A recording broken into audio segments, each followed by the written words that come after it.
I got a big new tool and it needs a bench. Today we're gonna make one out of plywood that's better and cheaper than the plywood you'll find at the home center. And this video is sponsored by Delete Me. I'm starting this off outside so I can break down the large 4x8 sheets in half to make it easier to work with inside the shop. And speaking of my shop, it is not like most. It is my creative space. I want to feel inspired when I walk into it, which is why the walls are colorful and everything is neatly organized. My shop furniture needs to be functional, but also look good, which is why I built it with birch plywood and not 2x4s. And as we all know, plywood went way up in price a few years ago. Where I live, Baltic birch plywood is cheaper at my plywood dealer than Lowe's, Home Depot, and Menards. And not only cheaper, but it's a much higher quality. But it's still expensive. In my hometown, I went to Home Depot, Lowe's, and Menards. Home Depot's birch was $84.88. Menards was the exact same price, and the closest thing Lowe's had was maple plywood at $89.87, and was absolute pure garbage. I get my plywood from Toledo Plywood, and their Baltic birch is cheaper at $78.95. And the quality of the outside veneer, as well as the core layers between my plywood dealer and the home centers, is night and day. Every major city is going to have a plywood dealer. I would suggest going there to get all your plywood. Unfortunately, it looks like most plywood dealers don't post their prices online like mine does. I recently discovered that my dealer now sells what they call import birch that's much less expensive. It's not as flawless as the Baltic birch, but it's pretty darn close. This is my first time working with import birch, so I want to see if $30 less a sheet is worth it. We'll find out.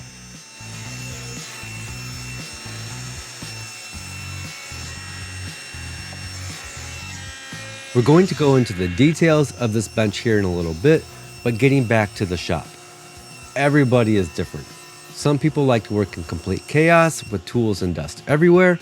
Some people need to work in a clean shop, and some people need to work as efficiently as possible. For me, I want my shop to have a vibe, as the kids would say. I wanted to completely change my mindset when I walk into it and feel inspired. So I don't hang tools on the wall. Instead, I want the walls to be colorful and set the mood for creativity. I get a lot of questions on how I keep my shop so clean, which I'll go into in a little bit more detail on my dust collection in an upcoming shop tour video. But just know, before I start any project, I do a complete reset and the shop gets clean from head to toe. Anytime I start a new project, I like to work from a clean slate. There will be PDF plans for this tool bench, as well as a Fusion 360 file that you can modify. This is one of those projects where you could cut all the pieces at the very beginning before assembly, which makes it go together very fast, and you could get by without any clamps whatsoever. In fact, this whole build could be done with just a circular saw, a drill, and some screws. Of course, big tools like a table saw, a miter saw, and clamps helps make the process go a lot faster and easier. Everybody is at a different stage within their woodworking journey. It is my job to inspire you. It is your job to take that inspiration and make it your own with what you have.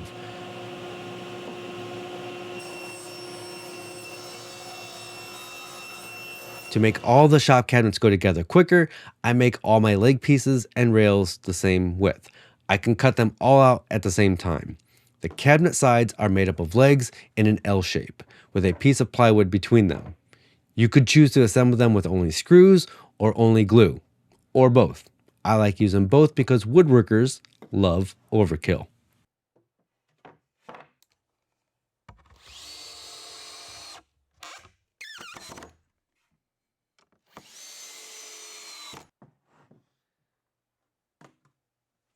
The big takeaway from all of this is don't buy plywood from the home center.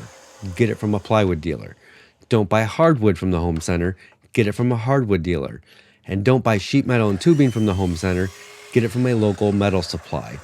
I know it's intimidating going into these places at first, especially when you don't speak the language. But once you get comfortable, you'll save lots of money, you'll get higher quality materials, and you'll have access to experts that can help you with your builds. plus. Many times you're contributing to the local economy and supporting small business.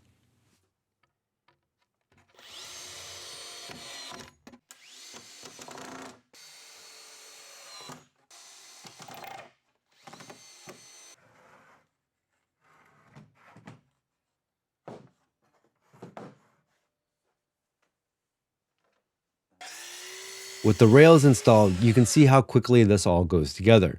To make the face frame flush and sturdy up the whole structure, I'll double up the rails with a nice interference fit and add a couple more support pieces that'll hold up the bottom shelf. Many times I won't even put in a bottom shelf, so the things on the inside of the cabinet will actually sit on the floor.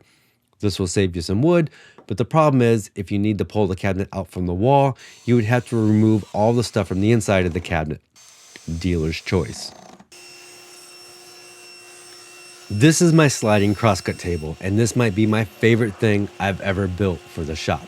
It greatly extends the cross-cutting capabilities of my table saw, and I no longer have to use crosscut sleds. Of course, I've got a video on this.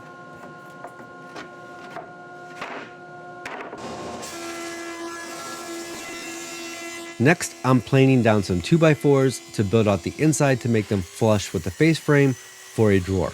You could do this with plywood, but getting the exact thickness can be a little difficult. So giving a 2x4 a little haircut is the quickest and easiest way.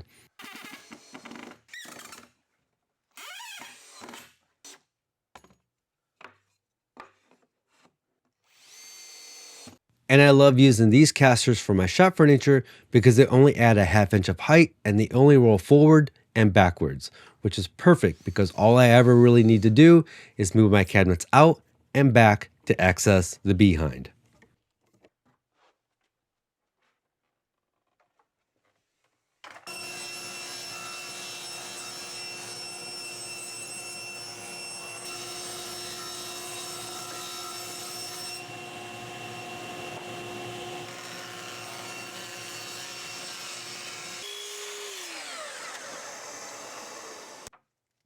Most people don't need to edge band their plywood furniture. I am not most people. I like my shop furniture to look like furniture, so I'll edge band any exposed edges with walnut. Please allow me to nerd out for a minute about my Fusion 360 file. The amazing thing about this program is the parameters you can set and change at any point. Check this out. 3/4 inch plywood is never 3/4 of an inch, and it may vary slightly from dealer to dealer. I can go in here and tell it the exact thickness of my material, and it will update the entire file automatically. I can also go in here and change the overall height, the depth, length, overhang, leg width, side gap, drawer slide length, and drawer material thickness, and it updates the model instantly. This means I can use the same file for any piece of furniture in my shop, no matter what size it needs to be. When I'm able to get this to work, it blows my mind every single time. So let's say I need this to be 30 inches tall and 48 inches wide with a depth of 20 inches. Boom, it's like magic. This file will be available to all my Patreon members. There's a link down below. And if you're a Patreon member who doesn't want to download Fusion 360, you can even play with this file online at the secret link. Patreon members also get all kinds of other perks like monthly coupons, behind the scenes videos, and access to our private Discord community. And speaking of our private Discord community, I was just made aware of this amazing Fusion 360 plugin that somebody posted about on our Discord. Holy cow, check this out. I can easily make plywood cut lists with a push of a button. I can select all the pieces that I want on this cut list, open up the plugin, and set a few parameters. For instance, I cut my plywood down to 4 foot by 4 foot pieces, so I'll punch that in and click OK. It arranges all of my pieces onto a 4 foot by 4 foot sheet of plywood. This saves me so much time. And I know there's an arrange function within Fusion that can do this, but not as easily. And this has a lot more options. I can even print this out like I did here. And this allows me to check off all the pieces that I've cut and what pieces I still need to make. $25 well spent. Hashtag not affiliated. Hashtag not sponsored. Just something really cool that makes my life easier that I think more people should know about. The drawer I'm making is out of 1/2 inch real Baltic birch plywood. For shop furniture drawers, I don't do anything special with joinery, just butt joints and glue. I will use pin nails to hold it all together while the glue dries, but it doesn't add any strength.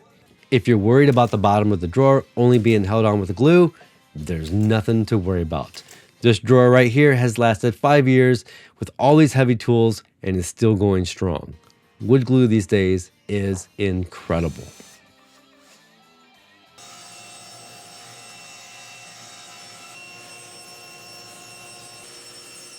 For the drawer face and the doors, I'm going back to 3/4 inch birch, and again, I'm trimming it out with walnut. I'm adding these pieces here so the top of the bench can be screwed down from underneath.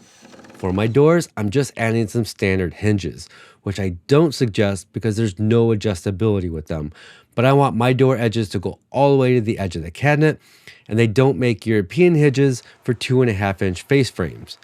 If you want to use a European hinge, which I suggest, then you can just have a door overlay like this and not go all the way to the edge of the cabinet.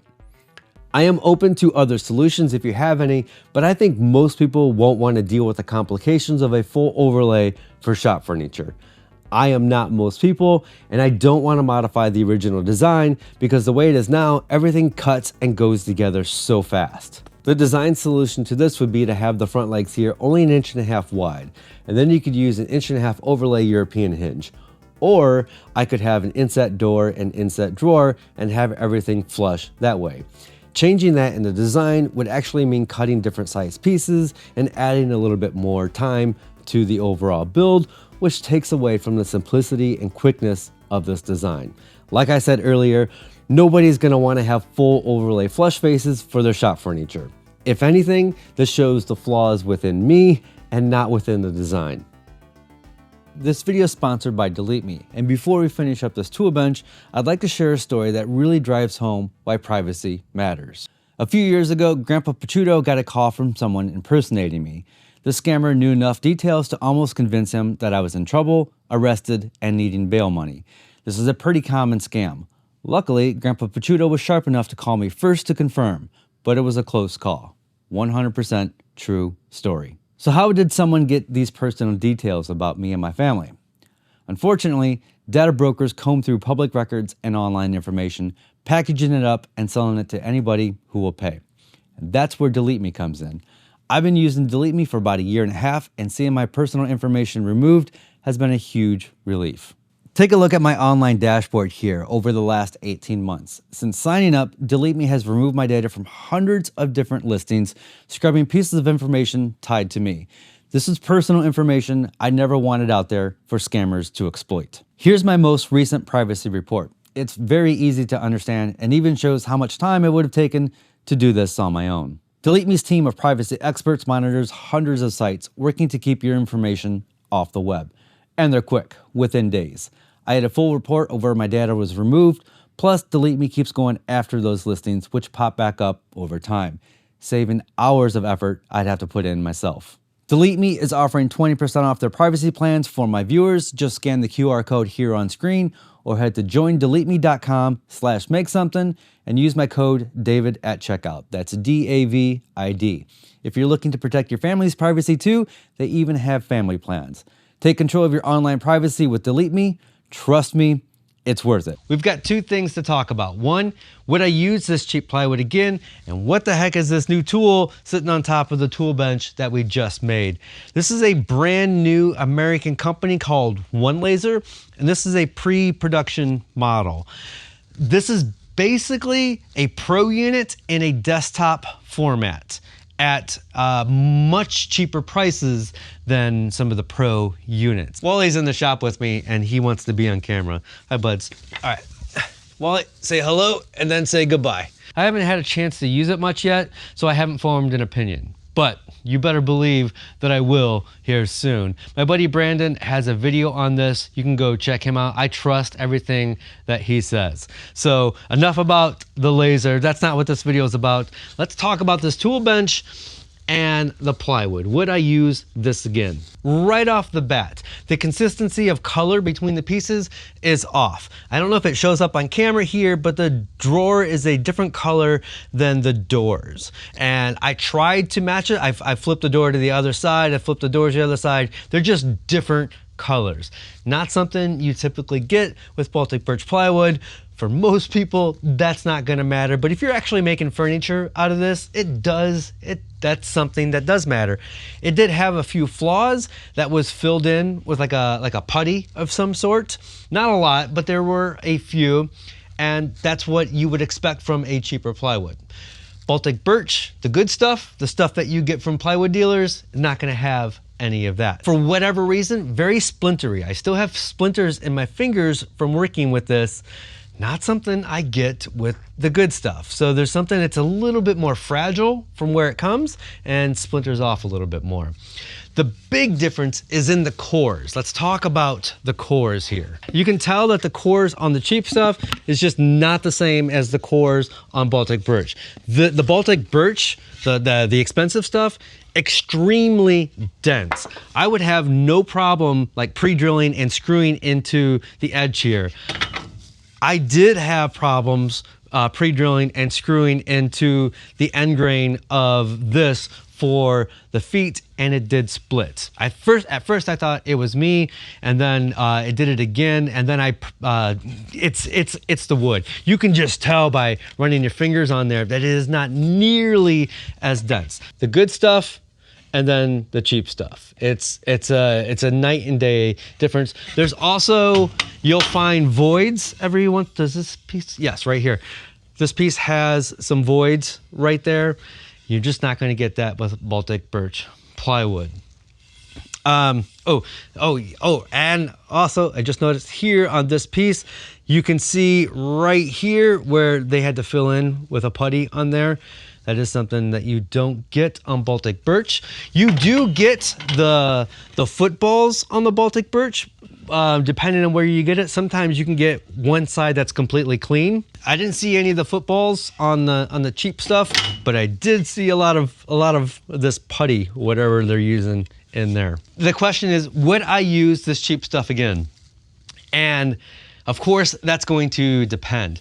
If you are pocket holing two pieces together, because that inner core is not as dense and as strong as the Baltic birch, those pocket hole screws are not going to, they just might not hold. Maybe for future furniture shop pieces, the inside core, the legs and everything, nothing that's going to be seen, nothing that has to be screwed into, I would use the cheap stuff. And then for the drawers and the face, or if I was making actual furniture, I would definitely use the Baltic birch plywood. Again, Patreon members have access to the Fusion file that you can punch in your own numbers and make it any size you want. Non-Patreon members have the option to buy a PDF plan. It's a fixed size. You just have to go with what is in the plans. And the doors don't go all the way to the edges on there. In the plans, the doors only go to so far. That way you can use the European hinges. This video here is basically the same video, but it's an older video that goes into more detail. But it's an older video. I don't even recognize that version of myself anymore. Thanks to Delete Me for sponsoring this video. To get your data removed from the internet, check out Delete Me at the link down in the description for 20% off. In the last video I mentioned I was working on this. I'm still working on it. We're taking this old suitcase and turning it into a